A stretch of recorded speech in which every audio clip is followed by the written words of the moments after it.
Hello बच्चों, अपना lesson number first चल रहा था इलेक्ट्रिक चार्ज एवं इलेक्ट्रिक फील्ड। इस लेसन में अपने पिछले वीडियो में विद्युत क्षेत्र की तीव्रता क्या होती है इसके बारे में अपने अध्ययन कर लिया था।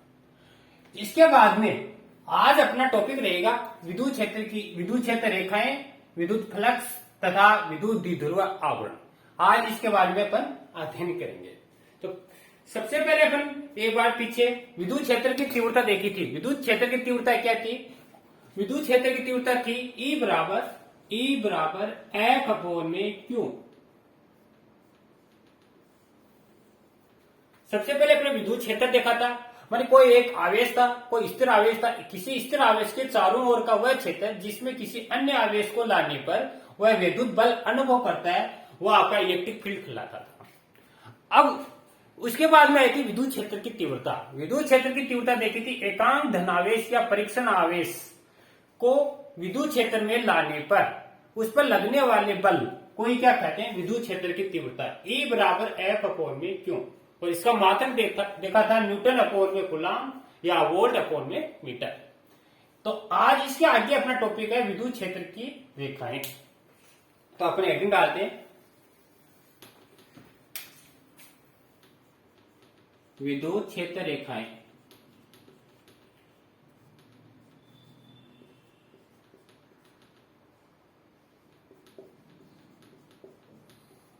जो विद्युत क्षेत्र रेखाएं, इसका एक दूसरा नाम हो रहा है, इसको विद्युत बल रेखाएं भी बोलते हैं। विद्युत बल रेखाएं भी बोलते हैं, विद्युत बल रेखाएं। तो सबसे पहले अपन ये देखते हैं कि विद्युत क्षेत्र रेखाएं होती क्या है, इसके बारे में देखते हैं। विद्युत क्षेत्र रेखा किसको कहते हैं? विद्युत क्षेत्र रेखा है, इसके बारे में सबसे पहले एक वैज्ञानिक थे फेराडे। उस फेराडे नामक वैज्ञानिक ने इसके बारे में अध्ययन किया था। फेराडे नामक वैज्ञानिक ने विद्युत क्षेत्र रेखाएं क्या होती है इसके बारे में अध्ययन किया था। उसने बताया कि विद्युत क्षेत्र में किसी बिंदु पर खींची गई वह काल्पनिक रेखाएं जो विद्युत क्षेत्र की दिशा को प्रदर्शित करती है, विद्युत क्षेत्र रेखाएं कहलाती हैं। अर्थात दोबारा सुनो, विद्युत क्षेत्र है, इलेक्ट्रिक फील्ड है। इलेक्ट्रिक फील्ड में किसी बिंदु पर कोई भी पॉइंट हो सकता है, किसी बिंदु पर खींची गई वह काल्पनिक बंद भी हो सकती है या खुली भी हो सकती है, बंद रेखाएं जो विद्युत क्षेत्र E की दिशा को प्रदर्शित करती है, उसी को अपन बोलते हैं विद्युत क्षेत्र रेखाएं। तो इसको अपन यहां पर लिख सकते हैं विद्युत क्षेत्र में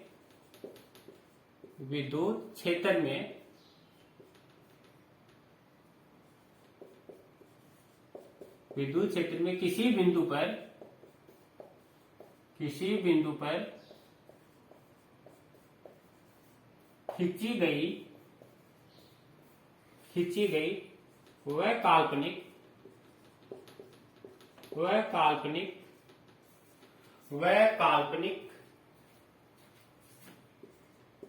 रेखा या वक्र, रेखा भी हो सकती है या कोई वक्र भी हो सकता है, रेखा या वक्र जो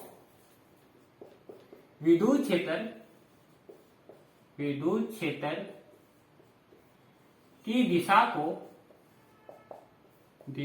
को प्रदर्शित करती है, विद्युत क्षेत्र रेखाएं कहते हैं। ये इसकी डेफिनेशन है। विद्युत क्षेत्र में किसी बिंदु पर खींची गई वह काल्पनिक, माने इमेजिनरी है, कोई रियल भी रेखाएं नहीं होती हैं। तो उस रेखा पर जो भी खींची जाएगी वह रेखा क्या करेंगे? विद्युत क्षेत्र की दिशा को। जैसे सपोज करो यह आपका कोई चार्ज है। अब इस चार्ज पर यहां पर कोई एक नेगेटिव चार्ज है, यहां पर आपने इस तरह की कोई रेखाएं खींची है और इनकी डायरेक्शन हमेशा पॉजिटिव से नेगेटिव की ओर होती है।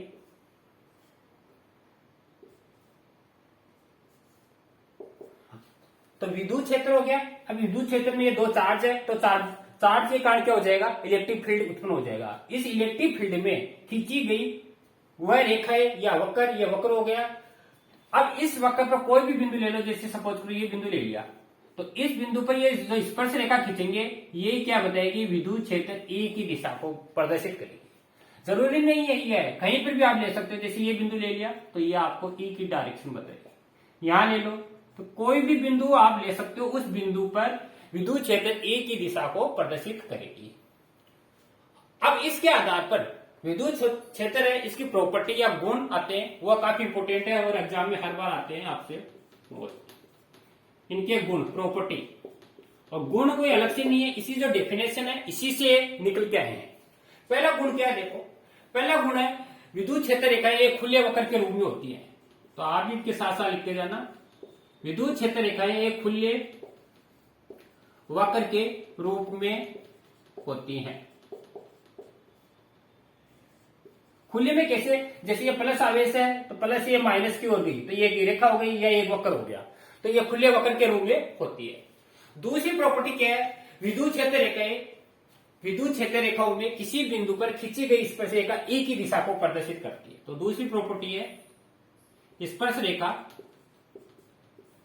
रेखा विद्युत क्षेत्र की तीव्रता E की दिशा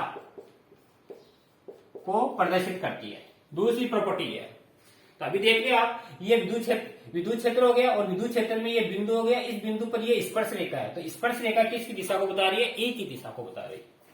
तीसरी प्रॉपर्टी आप ले सकते हो, दो विद्युत क्षेत्र रेखाएं आपस में कभी काटती नहीं है। क्षेत्र रेखाएं आपस में काटती नहीं है।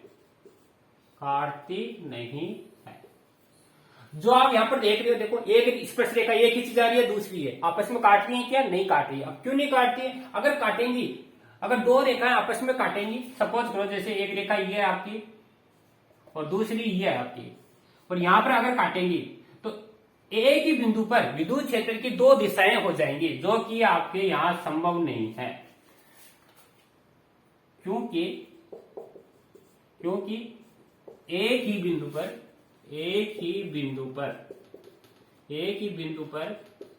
E की दो दिशाएं होंगी, जो संभव नहीं है।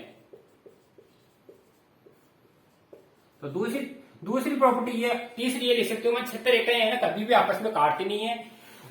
अब क्यों नहीं काटती, कई बार अलग से किसने ऐसे बोल लेते हैं, दो विद्युत क्षेत्र रेखाएं आपस में काटती नहीं है, क्यों नहीं काटती है, तो इसका आंसर बताना है, क्योंकि अगर एक ही बिंदु पर दो रेखाएं आपस में काटेंगी तो E की डायरेक्शन दो हो जाएंगी, जो कि कभी भी संभव नहीं है। चौथी प्रॉपर्टी क्या है, चौथी प्रॉपर्टी को आप लिख सकते हो, विद्युत बल रेखाएं हमेशा धन आवेश से निकलती हैं और ऋण आवेश की ओर प्रवेश करती है। क्षेत्र रेखाएं प्लस मान पॉजिटिव से निकलती है, वह नेगेटिव की ओर प्रवेश करती हैं। इसको आप कैसे लिख सकते हैं, जैसे मान लो ये आपका पॉजिटिव चार्ज है, तो पॉजिटिव से हमेशा ये विद्युत क्षेत्र रेखाएं निकलेंगी आपकी, तो ये आपकी E की डायरेक्शन हो गई। अगर कोई दूसरा नेगेटिव चार्ज है तो नेगेटिव की ओर क्या आएंगी, बल रेखाएं आपस में चार्ज की ओर आएंगी। तो आपको ये लिखा है प्लस से हमेशा निकलेगी और माइनस की ओर प्रवेश करेंगे। दूसरे रूप में अपन ऐसे लिख सकते हैं, ये पॉजिटिव चार्ज है और ये नेगेटिव चार्ज है, तो प्लस से हमेशा ये निकलती हैं, तो प्लस से निकलेंगी और माइनस की ओर जाएंगी, तो ये खुले वक्र के रूप में है।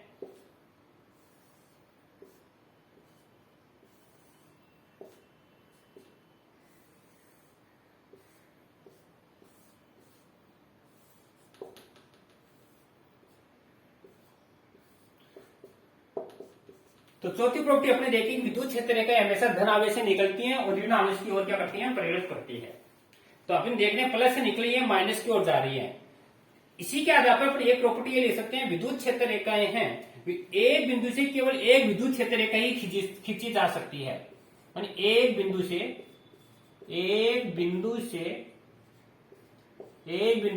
एक क्षेत्र रेखा खींची जा सकती है, खींची जा सकती है। तो अपन देख रहे कि एक बिंदु से केवल एक ही खींची जा सकती है। अगली प्रॉपर्टी है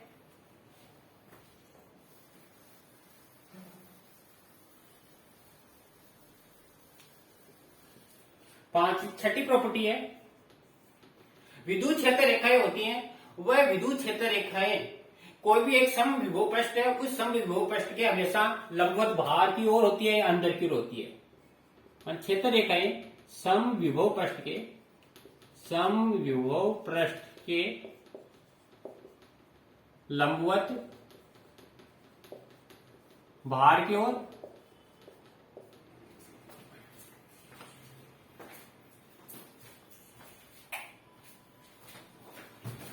ओर या अंदर की ओर होती है। तो अगली प्रॉपर्टी ये ध्यान रखिए, सम विभव पृष्ठ है मतलब जिस पर आवेश समान है, जैसे ये कोई एक सम विभव पृष्ठ है। सम विभव पृष्ठ बोलते हैं जिसके प्रत्येक भाग पर आवेश का मान क्या हो, समान हो। जैसे ये आपका पॉजिटिव है, तो पॉजिटिव में अभी देखा है आपने बद रेखाएं बाहर की ओर निकलेगी, तो आपको बताया समविभव पृष्ठ के लंबवत बाहर की ओर होती हैं।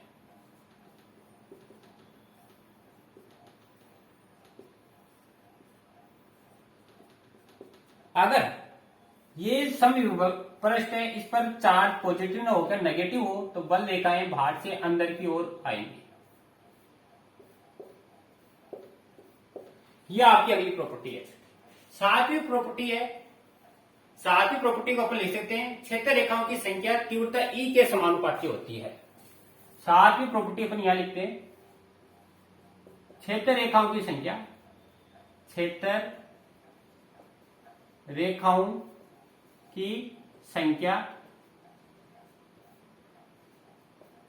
ई विद्युत क्षेत्र की तीव्रता के समानुपाती होती है।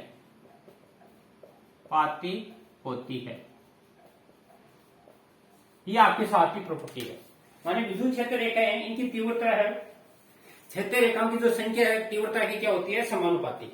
अर्थात विद्युत क्षेत्र रेखाओं का मान जितना ज्यादा होगा तीव्रता उतनी ज्यादा होगी। अगर क्षेत्र रेखाओं की संख्या कम है तो तीव्रता भी क्या होगी, कम होगी। जैसे सपोज करो ये पृष्ठ है, अब यहां से विद्युत क्षेत्र रेखाएं निकल रही है, तो यहां पर जो पास का एरिया है, इस पास के एरिया में क्षेत्र रेखाओं की संख्या ज्यादा है तो ई भी ज्यादा होगी। लेकिन ये जो पृष्ठ है, इस पृष्ठ पर क्षेत्र रेखाओं की संख्या क्या दूर है, तो ई का मान भी क्या होगा, कम होगा। तो ये आपकी 7 प्रॉपर्टी आपकी काफी इंपोर्टेंट है, एग्जाम में हर बार आती है, तो इनको अच्छी तरह याद रखना आपको, और यहां तक नोट करो। फिर इसके बाद में अपन नेक्स्ट टॉपिक लेते हैं, विद्युत फ्लक्स।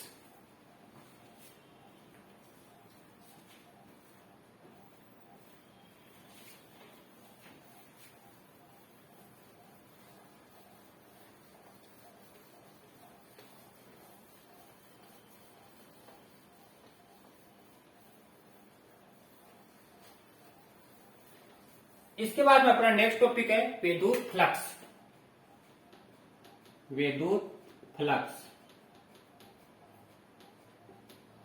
और विद्युत फ्लक्स को फाई से प्रदर्शित करते हैं, इसको बोलते हैं इलेक्ट्रिक फ्लक्स। इलेक्ट्रिक फ्लक्स क्या होता है, सबसे पहले इसके बारे में देखते हैं। इलेक्ट्रिक फ्लक्स होता है विद्युत क्षेत्र के लंबवत रखे एकांक पृष्ठ से गुजरने वाली क्षेत्र रेखाओं की संख्या या बल रेखाओं की संख्या को क्या कहते हैं, विद्युत फ्लक्स कहते हैं। तो इसकी परिभाषा आप ले सकते हैं, विद्युत क्षेत्र इलेक्ट्रिक फील्ड, विद्युत क्षेत्र के लंबवत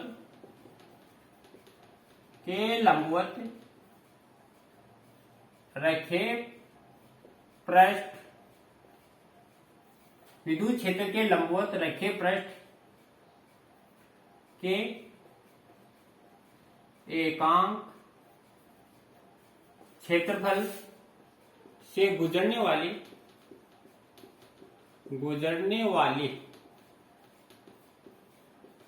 क्षेत्र रेखाओं की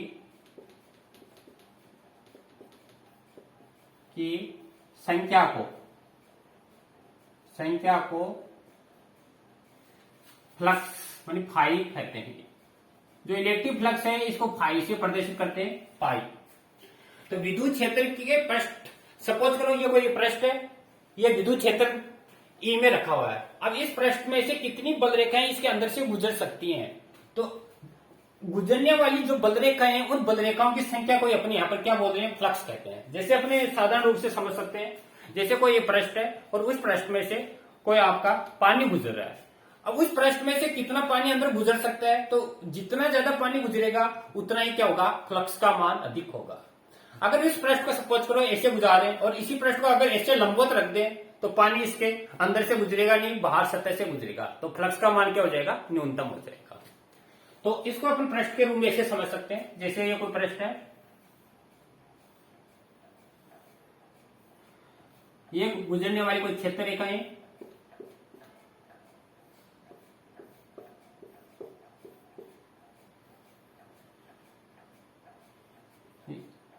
ये तीव्रता ई है। दूसरा अपन मान लो ये कोई पृष्ठ है, किसी कोण पर रखा हुआ है, इस तरह विद्युत क्षेत्र के साथ में किसी कोण पर रखा हुआ है।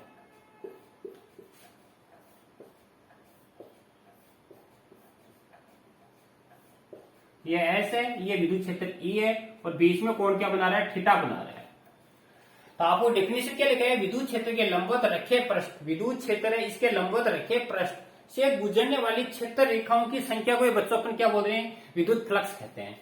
तो दूसरी परिभाषा अपन लिख सकते हैं, विद्युत क्षेत्र की तीव्रता ई और फ्लक्स सदिश क्षेत्रफल एस का अदिश गुणनफल विद्युत फ्लक्स कहलाता है। दूसरी परिभाषा लिख सकते हैं, विद्युत क्षेत्र की तीव्रता ई व पृष्ठ का पृष्ठ क्षेत्रफल एस के अदिश गुणनफल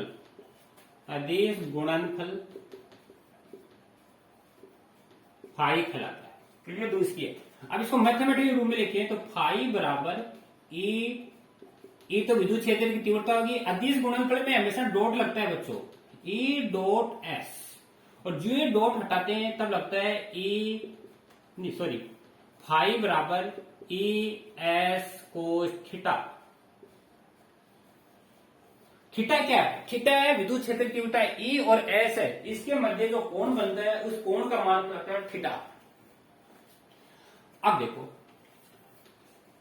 अगर ये जो पृष्ठ है, पृष्ठ छोटे छोटे अल्पांश में डिवाइड है, अगर छोटे छोटे अल्पांश है, उस अल्पांश में से विद्युत क्षेत्र बल रेखाएं गुजरी हैं, तो अल्पांश के रूप में इसको ऐसे लिख सकते हैं, अल्पांश के रूप में। तो अल्पांश में जो क्षेत्रफल है ये टूट जाएगा और एस की जगह अपन क्या लिखेंगे, डी एस, और फाई की जगह डी फाई, तब आएगा डी फाई बराबर E dot D S, flux का मान। अब ये तो अपना एक छोटा सा पृष्ठ था, अगर इस पूरे पृष्ठ का अपन निकालना चाहें फ्लक्स, तो संपूर्ण पृष्ठ के लिए देखो क्या होगा, संपूर्ण पृष्ठ के लिए इसका क्या कर देते हैं, समाकलन कर देते हैं, और समाकलन जो करते हैं तो इंटीग्रेशन डी फाई बराबर integration D E dot D S. अब पृष्ठ क्या बंद है पूरा, तो बंद के लिए यहां पर एक गोला लगा देते हैं, और डी फाई का समाकलन क्या होता है, जैसे डी एक्स का अक्ष होता है तो फाई का, और ई डी एस। तो ये जो फॉर्मूला है, इसी फॉर्मूले से आपको न्यूमेरिकल जो भी क्वेश्चन आएंगे वह सारे न्यूमेरिकल क्वेश्चन इसी फॉर्मूले से सॉल्यूशन करने हैं। उसमें विद्युत क्षेत्र की तीव्रता मिलेगी और यहां से क्षेत्रफल मिलेगा, उसका दोनों का अदिश गुणा करना है और अदिश गुणा करके फ्लक्स निकालना है। इसमें केस है, केस नंबर फर्स्ट। पहला केस है, अगर ये पृष्ठ है ई की डायरेक्शन में रखा है, मतलब दोनों एक ही डायरेक्शन में है, एक ही डायरेक्शन में, तो क्या होगा, एक डायरेक्शन का मतलब है ई है समांतर है किसके, डी एस के, और समांतर होते एक ही दिशा में है तो कोण हमेशा 0 डिग्री का बनता है। अब आपको क्या करना है, इस थीटा की जगह 0 रखना है, और कोस 0 का मान आप जानते हो 1 होता है, यहां पर 1 रखोगे तो फाई बराबर क्या आएगा, ई एस, ये आएगा मैक्सिमम मान पहला। तो फ्लक्स का मान अधिकतम कब होगा, जब पृष्ठ है, पृष्ठ आपका ई की दिशा में रखा हुआ है। दूसरा है केस नंबर सेकंड, जब ई है पृष्ठ है ई के लंबवत रख रखा है, लंबवत के लिए ये साइन काम में लेते हैं, ई लंबवत ds। अगर लंबवत रख रखा है, मान जैसे ई इधर गुजरी है, पृष्ठ ऐसे है, तो कोण बनेगा 90 डिग्री, थीटा बराबर 90 डिग्री। और कोस 90 का मान आप जानते हो बच्चों 0 होता है। 0 जो इसमें रखेंगे तो फाई बराबर क्या आएगा 0, ये आपका मिनिमम आएगा फ्लक्स।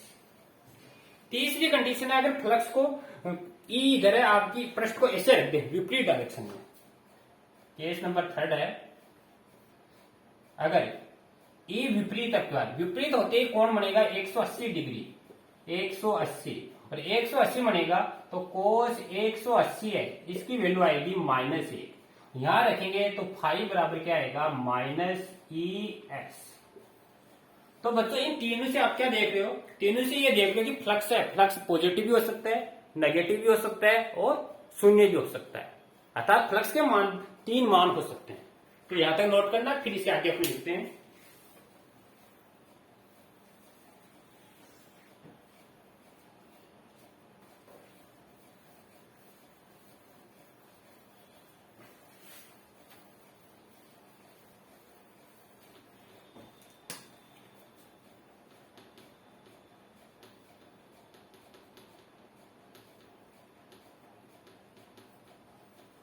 अब इसके 3 के मान हो सकते हैं, तो फ्लक्स के मान फाई है, इसके 3 मान हो सकते हैं, मान पॉजिटिव भी हो सकता है, नेगेटिव भी हो सकता है एवं शून्य भी हो सकता है। ये 3 वैल्यू हो सकती है।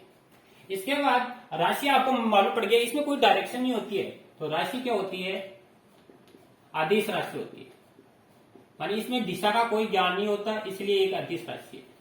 मात्रक देखें इसका बच्चों, मात्रक आपको देखो इसी फॉर्मूले से निकालना है, फाई बराबर ई ds। ई का मान अपने पिछले वीडियो में देख लिया था, ई तीव्रता है, इसका होता है न्यूटन प्रति कूलाम, तो इसका होता है न्यूटन प्रति कूलाम। क्षेत्रफल है, इसको मापते हैं मीटर स्क्वायर, तो न्यूटन प्रति कूलाम मीटर स्क्वायर। एक ये ले सकते हैं, या दूसरा अपन ले सकते हैं, पिछले वीडियो में देखा था वोल्ट प्रति मीटर। ये तो होता है ई का, क्षेत्रफल का होता है मीटर स्क्वायर, तो 1 मीटर से 1 मीटर कैंसिल, तो ये आएगा वोल्ट मीटर, वोल्ट मीटर। और वोल्ट मीटर या न्यूटन मीटर स्क्वायर पर कूलाम, इसी को अपन बोलते हैं वेबर भी बोलते हैं, वेबर। ये वेबर भी अपन काम में ले सकते हैं, लेकिन ये चुंबकीय क्षेत्र में ज्यादा इसका यूज करेंगे। इसके बाद में बच्चों विमा देखते हैं, इसकी विमा क्या होती है।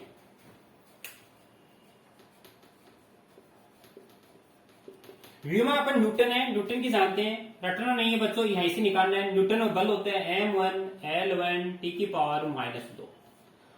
आवेश है, आवेश की होती है T1 A1।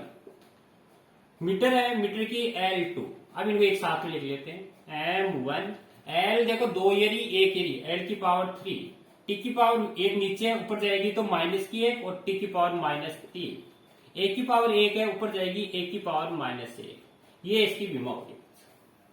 अब इस पर आधारित कुछ क्वेश्चन करते हैं।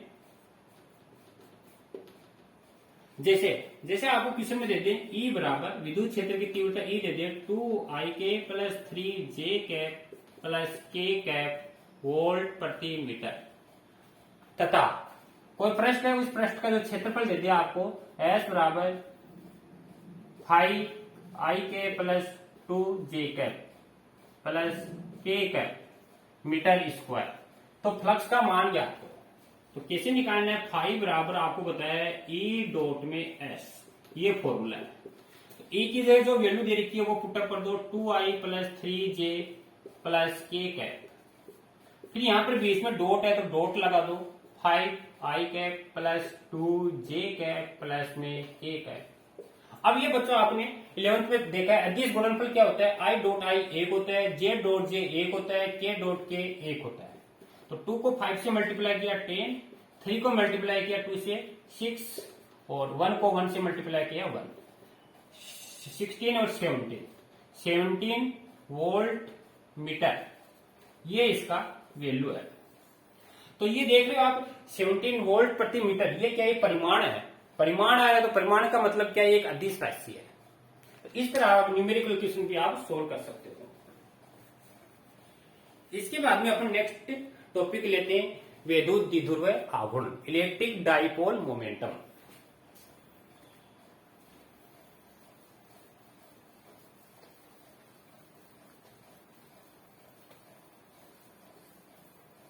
वैद्युत द्विध्रुव आघूर्ण, वैद्युत द्विध्रुव आघूर्ण देखने से पहले अपन लेते हैं वैद्युत द्विध्रुव, वैद्युत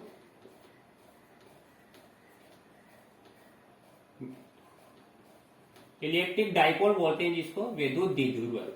तो अपन सबसे पहले देखते हैं वैद्युत द्विध्रुव क्या होता है, इलेक्ट्रिक डाइपोल बोलते हैं।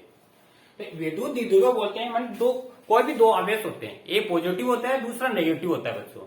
तो दो समान परिमाण के आवेश एक दूसरे से बहुत अलग दूरी पर स्थित है, मानी पास पास में स्थित है, तो इस प्रकार की व्यवस्था को क्या बोलते हैं, वैद्युत द्विध्रुव है। जैसे अपने एग्जांपल दे सकते हैं, एक हाइड्रोजन है, एक हाइड्रोजन क्लोराइड है। हाइड्रोजन क्लोराइड में हाइड्रोजन पॉजिटिव होता है, क्लोराइड माइनस का होता है। तो दो विपरीत प्रकृति के आवेश हो गए, लेकिन परिमाण में क्या दोनों सेम, और बीच की जो डायरेक्ट लेंथ है वो बहुत क्या होनी चाहिए, कम होनी चाहिए। तो इस परिभाषा को अपन लिख सकते हैं, समान परिमाण, समान परिमाण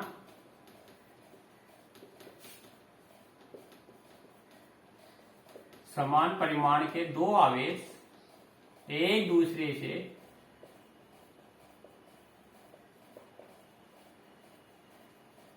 अलग दूरी पर स्थित हो।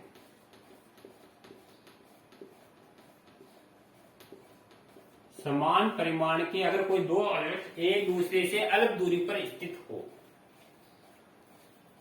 समान परिमाण, और यहां पर एक विपरीत प्रकृति भी लिख लेना, प्रकृति विपरीत होनी चाहिए इनकी, प्रकृति की विपरीत प्रकृति का मतलब एक पॉजिटिव है तो दूसरा क्या होना चाहिए, नेगेटिव। तो समान परिमाण वह विपरीत प्रकृति के दो आवेश एक दूसरे से अलग दूरी पर स्थित हो, तो इस प्रकार की व्यवस्था को क्या बोलते हैं, वैद्युत द्विध्रुव। एग्जाम्पल जैसे NaCl, सोडियम क्लोराइड, Na पर प्लस Cl पर माइनस, HCl, H2O, ये सारे इसी के एग्जाम्पल है।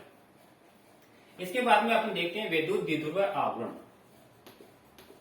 ये अपना टॉपिक है, वैद्युत द्विध्रुव आवरण। इसको बोलते हैं इलेक्ट्रिक डाइपोल मोमेंटम, और P से इसको प्रदर्शित करते हैं बच्चों। होता है क्या, सुनो देखो, इलेक्ट्रिक डाइपोल मोमेंटम क्या होता है। इसमें अपन डायग्राम ऐसे भी दे सकते हैं, जैसे ये पॉजिटिव चार्ज था, ये दूसरा आपका नेगेटिव चार्ज था, और ये दोनों आवेश हैं एक दूसरे से अलग दूरी, जिसको अपन बोलते हैं 2a, इतनी दूरी पर स्थित होते हैं। तो वैद्युत द्विध्रुव आवरण क्या कहते हैं, ये दो आवेश है, इनमें किसी एक आवेश लेना आपको, चाहे पॉजिटिव ले लो चाहे नेगेटिव ले लो, किसी एक आवेश का परिमाण, परिमाण का मतलब नेगेटिव भी क्या हो जाएगा, पॉजिटिव। तो किसी एक आवेश का परिमाण तथा दोनों आवेशों के बीच की दूरी, इनका जो गुणनफल है ना, वही क्या कहलाता है, वैद्युत द्विध्रुव आवरण। किसी, या इसको ऐसे लिख सकते हैं, वैद्युत द्विध्रुव में, वैद्युत द्विध्रुव में किसी एक आवेश का परिमाण व बीच की दूरी का गुणनफल P कहलाता है। P का मतलब है वैद्युत द्विध्रुव आवरण, वैद्युत द्विध्रुव आवरण कहलाता है। कैसे, जैसे अपन लिखे इसको, ये आपका प्लस क्यों है, ये आपका इधर आपका माइनस आता है, माइनस क्यों है, ये प्लस क्यों है, और ये इसके बीच की डिस्टेंस आपकी 2a, ये इसका केंद्र है O। अब इसको मैथमेटिकली क्या लिखेंगे, P बराबर क्यों, भाई कोई भी एक आवेश ले लो क्यों, और बीच की दूरी 2a, 2a एक साथ में आपको लिखना है, ये बीच की डिस्टेंस है। इसको सदिश रूप में लिखें तो ये हो जाएगा P वेक्टर बराबर क्यों अदिश राशि है, और 2a ये सदिश राशि है, ये सदिश रूप में लिख सकते हैं। इसकी दिशा देखें, दिशा हमेशा माइनस से प्लस की ओर होती है, इंपोर्टेंट है याद रखना, और नेगेटिव से पॉजिटिव की ओर होती है। मात्रक देखें, मात्रक आवेश का कूलाम होता है, दूरी का मीटर, तो कूलाम इनटू मीटर। विमा देखें, कूलाम की अपन जानते हैं T1 A1 और मीटर की L1, तो M0 L1 T1 e⁻1।